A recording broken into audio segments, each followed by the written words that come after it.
경찰이 마약 혐의로 수사를 받다 숨진 고 이선균 배우 사건과 관련해 수사 정보 유출 경위에 대한 정식 조사에 착수했습니다.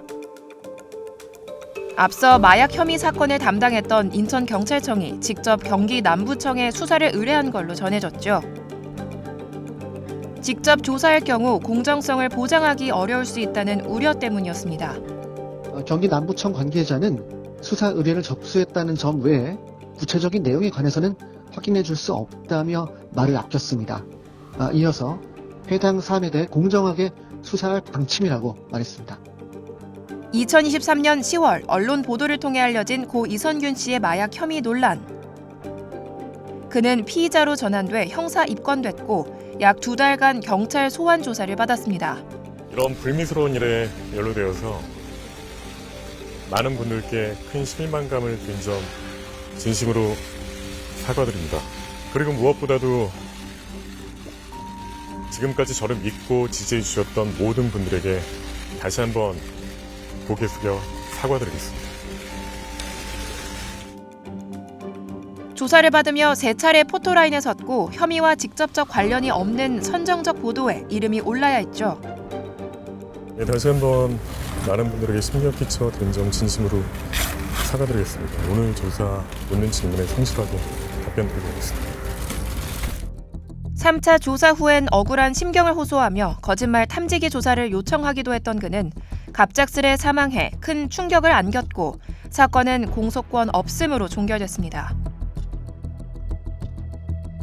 하지만 이후 수사 과정에 대한 의심의 눈초리가 쏟아졌는데요. 고 이선균 씨 측이 3차 경찰 조사를 앞두고 비공개 조사를 요청했으나 받아들여지지 않았다는 이야기가 나온 것. 또한 내사 단계부터 모든 정보가 언론을 통해 공개된 점 등도 문제가 됐습니다. 고인에 대한 수사는 구체적인 제보 진술과 증거를 바탕으로 법적 절차에 따라 진행하였습니다. 그리고 일부에서 제기한 경찰의 공개 출석 요구나 수사사항 유출은 전혀 없었습니다.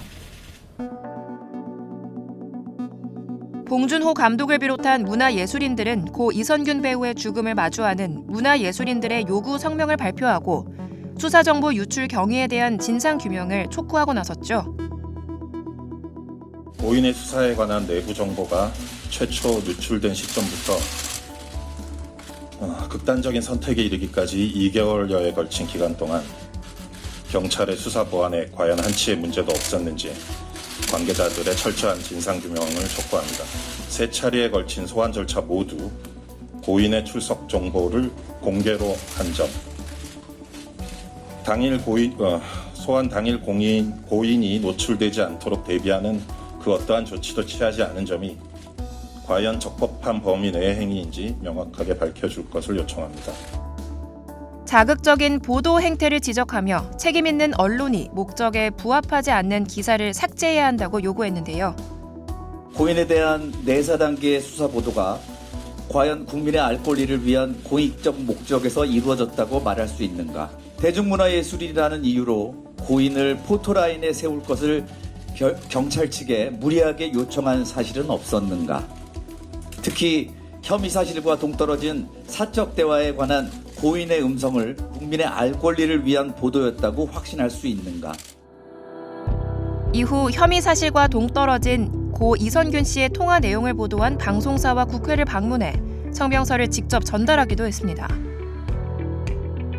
경찰의 수사정보 유출 경위 조사로 고 이선균 씨의 사건의 파문이 잠잠해질 수 있을지, 추모를 넘어선 움직임, 이번 사태가 어떤 방향으로 흐를지 지켜봐야 할 것 같습니다.